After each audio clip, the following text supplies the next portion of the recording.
ang Presidential Broadcast Service. Radyo Pilipinas. Radyo Publiko ng Bagong Pilipinas para sa Bagong Pilipino. Naghahatid ng mahalagang balita at impormasyon na uugnay ng pamahalaan sa sambayanan. Tulay sa himpapawid ng serbisyo publiko. Radyo Pilipinas. Radyo Publiko. Ang boses ng Pangulo sa Iloilo. Radyo Pilipinas. 585 AM. Oras sa Radyo Pilipinas, alas 8:02 sa aga. Nagapanguna nga balita sa syudad, sa mga banwa, sa probinsya sa Iloilo, kagkaingon ng mga probinsya. Mga pananawon sa likod sa mga balita. Inyong mabatian sa Radyo Pilipinas Iloilo News. Mga balita na magasukata sa inyong naaga. Ginbantayan, ginsunod, gintipon sa Radyo Pilipinas Iloilo News Team. Gikan sa hulot balitaan. Diretso sa inyong palamatinan. Yari ang Radyo Pilipinas Iloilo News.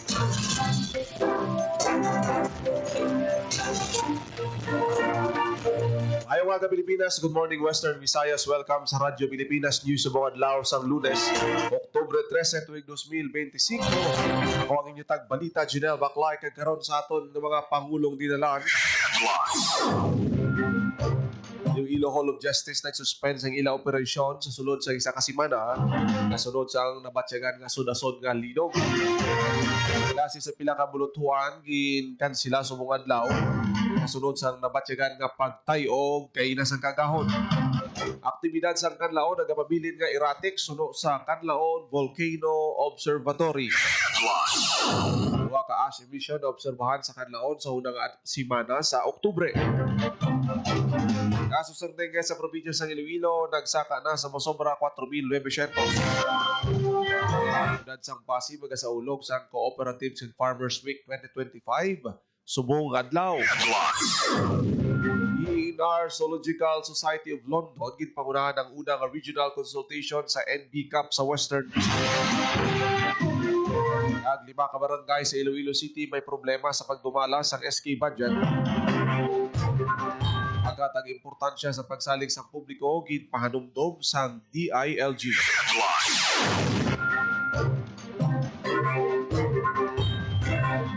Oras sa Radyo Pilipinas alas 8:05 sa aga kagkaroon sa detalye sa aton mga balita lokal. Radyo Pilipinas News. Suspindido ang operasyon sa Iloilo Hall of Justice sa sulod sa isa ka semana halin Oktubre 13 hangtod 17.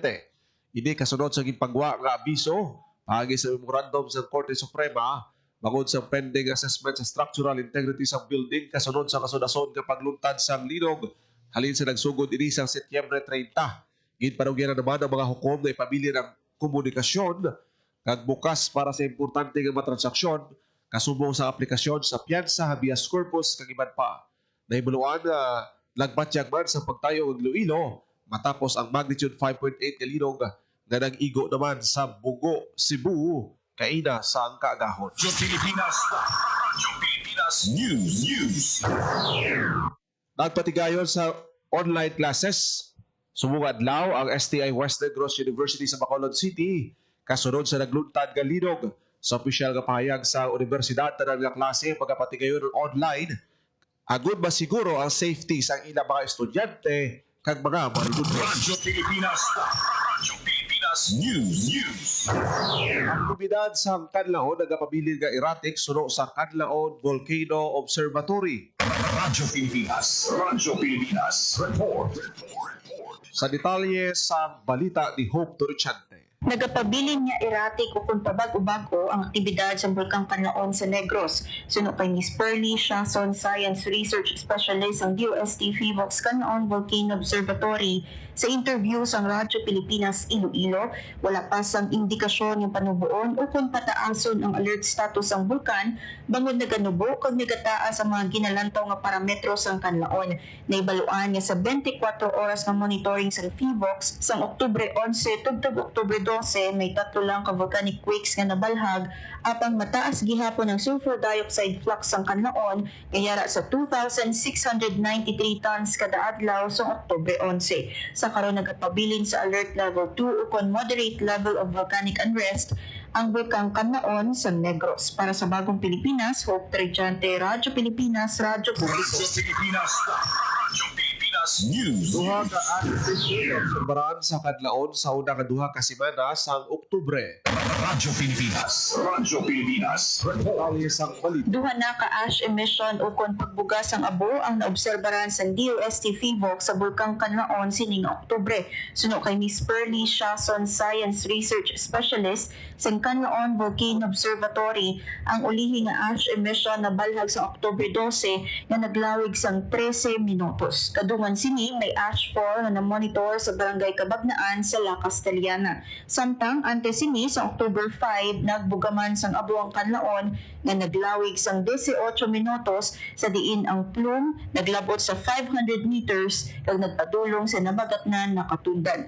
Sa piyak sa mga nabalhag nga ash emission, ginaklaro sang Kanlaon Volcano Observatory na wala gid pasaka ang alert level status ang bulkan. Sa baylo nagapabilin ini sa alert level 2 kon moderate level of volcanic unrest kag ginapangabay ang publiko nga maglikaw sa 4 km permanent danger zone bangod sa posibilidad sa phreatic eruptions. Para sa Bagong Pilipinas, Hope Trichante, Radyo Pilipinas, Radyo Publiko. Radyo Pilipinas. Radyo Pilipinas News. Barangay sa probinsya sa Iloilo nagsaka sa masobra 4,900. Radyo Pilipinas. Radyo Pilipinas. Balita ni Marian Grace Renieta. Nagsaka na sa masobra 4,900 ang kaso ng dengue sa probinsya sa Iloilo sining tuig. Sa datos ng Iloilo Provincial Health Office, yara na sa 4,908 ang kaso ng dengue, kag 17 ang napatay sa probinsya as of Morbidity Week 40 o kung humalin January 1 to October 4, 2025. Kung ikumpara sa parehong nga period sa 2024 nga may 10,339 na kaso,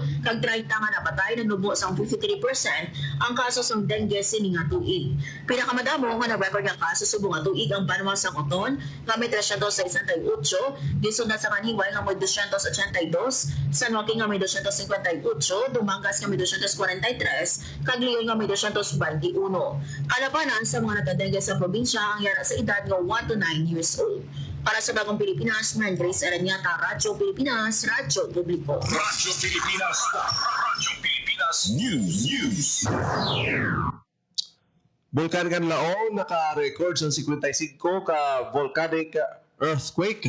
Radyo Pilipinas. Radyo Pilipinas. Detalye sang balita.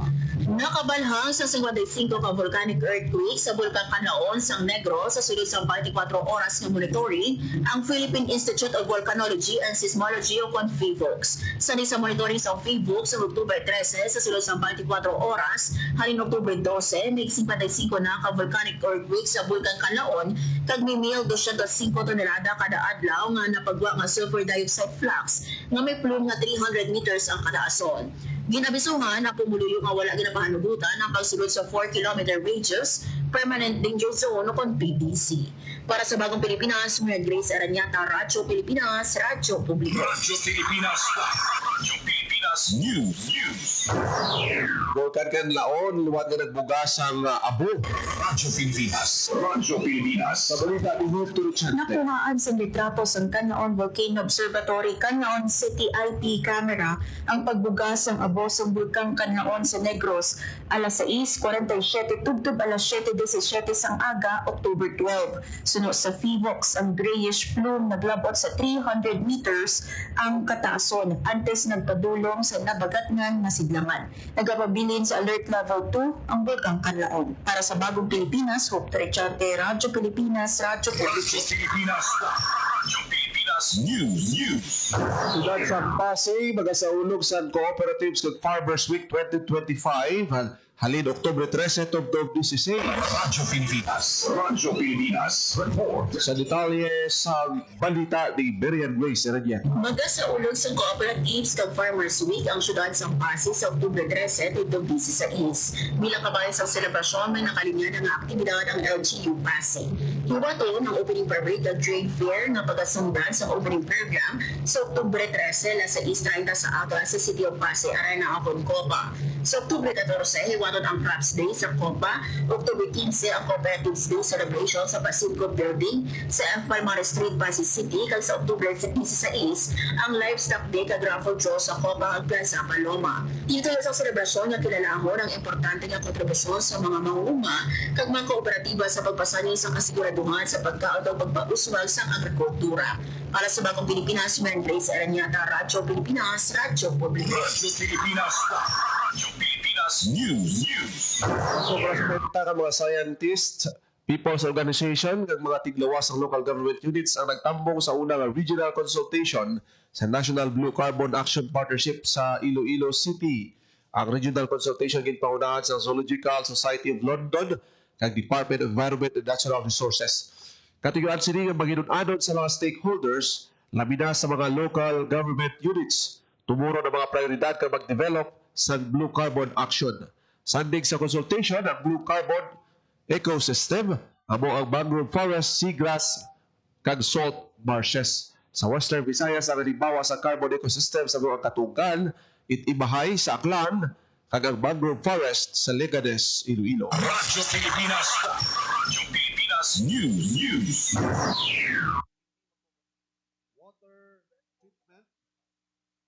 Water treatment sa DSWD NIR ginpadala sa mga naapektuhan sa linog. Radyo Pilipinas. Radyo Pilipinas. Sa detalye sa balita. Nagbadala sa water treatment at water tanker ang Department of Social Welfare and Development o DSWD Negros Island Region sa Davao Oriental bilang bulig sa mga naapektuhan sa linog. Ginpadala sa DSWD NIR Disaster Response Management Division o kung DRMD ang water treatment unit kag water tanker halin sa Lacarota City padulong sa Davao Oriental para maghatag sa bulig sa mga pamilya na naapektuhan sa mabaskog nga linog. Tinutuyo sini nga maghatag sa malimpyo nga ilimnon nga tubig sa mga apektado nga lugar kag kabanin mga sa komitna sa DSWD nga maghatag sa gilayon nga asistensya sa mga nagakinahanglan.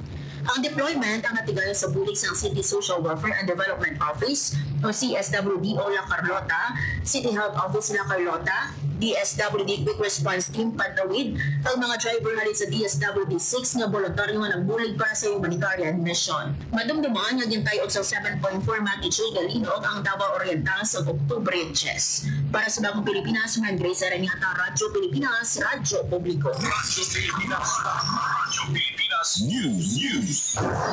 Nagdagat sa 5 sa 880 ka barangay sa Iloilo City ang may problema sa pagdumalang sa sangguniang kabataan budget.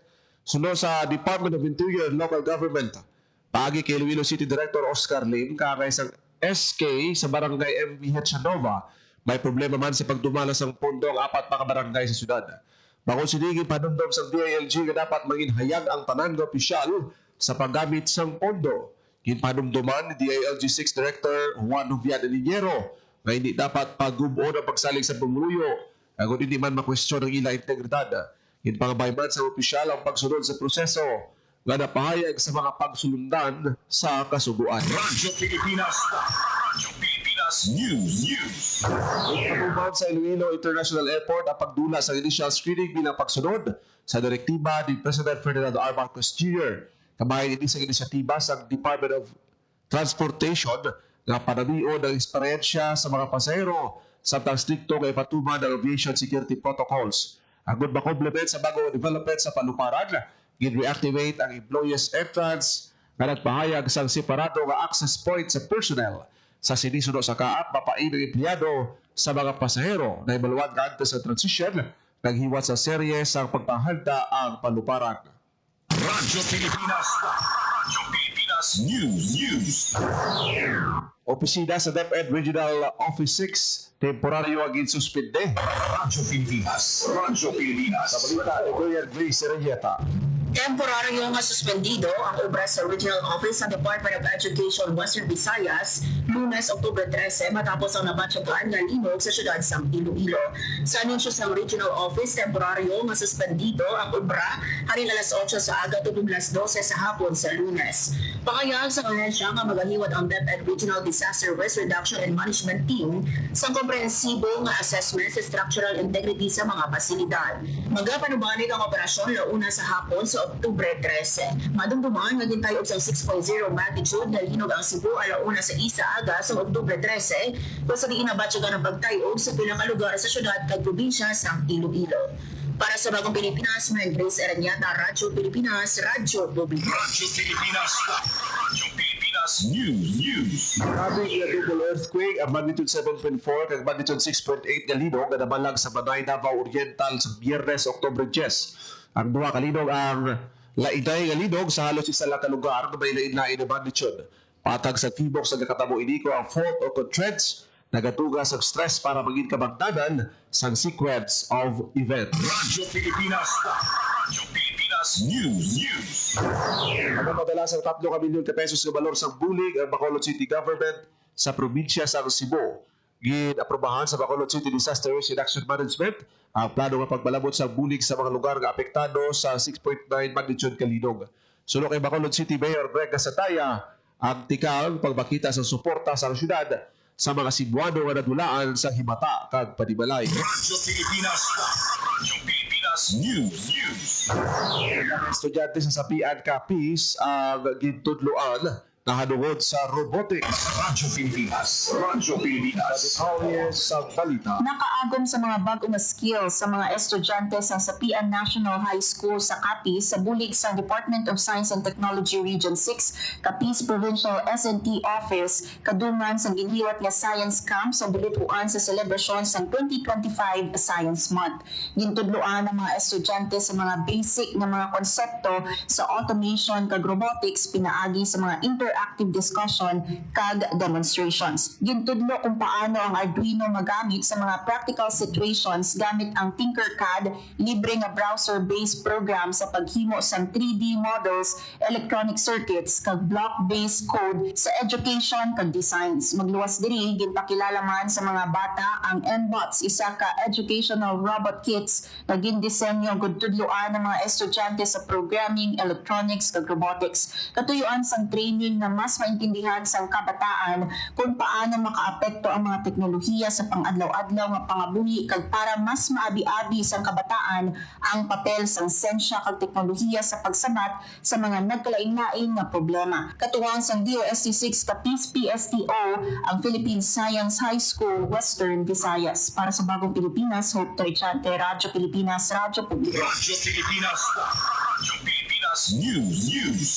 Selebrasyon sa National Statistics Month sa Antique, gibuksan Radyo Pilipinas. Radyo Pilipinas. Report. sa detalles sa balita. Formal na nga nagsugod ang selebrasyon sa 36 National Statistics Month sa probinsya sa Antique. Kadungan sini, ginbuksan man ang statistical exhibit na may kaamtana sa populasyon, ekonomiya, kag National Identification Registration sa San Jose de Buenavista.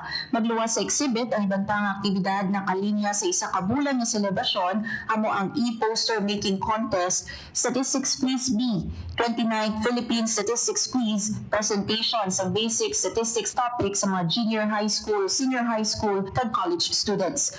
Ang selebrasyon sa National Statistics Month ginahiwat kada bulan sa Oktubre agud pataason ng appreciation sa publiko sa importansya sa statistics sa policy making planning kag sa pang-adlaw-adlaw nga pagpangabuhi.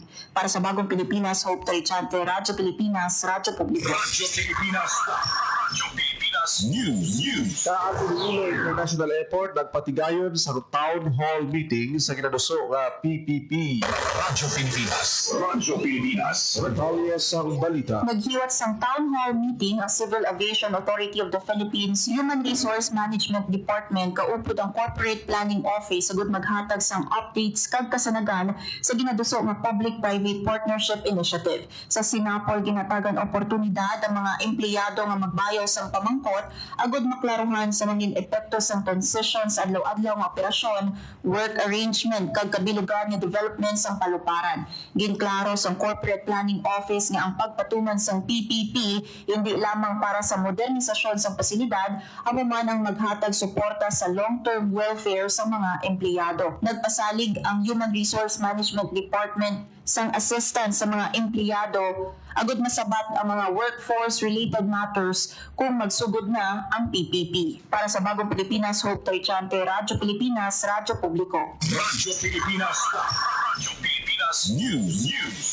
Oras sa Radyo Pilipinas alas 8:22 sa aga. Radyo Pilipinas. Radyo Pilipinas. Ang inyong nabatihan na detalye sa mga nagpauna nga balita sa pagpangalagan sa Radyo Pilipinas News karong adlaw sa Lunes, Oktubre 13. Pagkita pa inyong alagad na Gina Maclay. Mayong aga Pilipinas, God bless Iloilo. Ang inyong tulay sa himpapawid ng serbisyo publiko, ang Presidential Broadcast Service, Radyo Pilipinas, Radyo Publiko.